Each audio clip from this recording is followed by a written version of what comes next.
But our top story at 5 is that sickness that's going around the country causing cases of severe diarrhea. We know it's not dinner time talk, but there's a lot of concern regarding the safety of our groceries. Thanks for staying with us. I'm Kim Christensen. And I'm Phil Lipoff. It may actually change what you choose to eat for dinner. We've been working the phones all day to try and track down information about this outbreak and its impact on our state. Kevin Vaughn's in the newsroom now with the latest. Kevin, what'd you find out?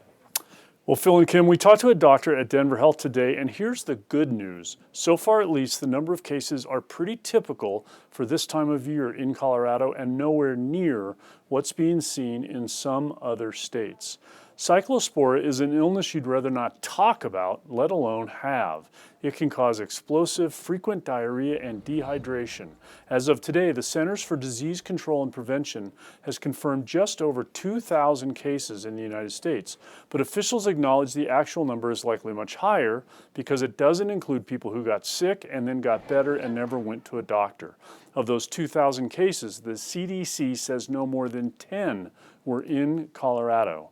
Dr. Kapsoon Fong of Denver Health urged people to wash their hands before they cook or eat, and to wash their fresh produce and fully cook their vegetables, and noted that this illness does not spread from person to person. It's usually spread by, consuming contaminated food or water. So if a household family also have a same and watery diarrhea, you're probably eating the same contaminated food or drinking the contaminated water that is leading to this infection.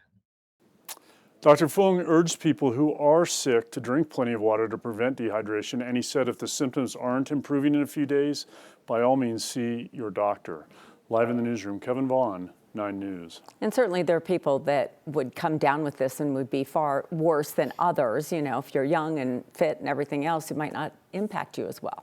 That's right, and people with, immunocompromised circumstances might also want to go to the doctor sooner rather than other people might.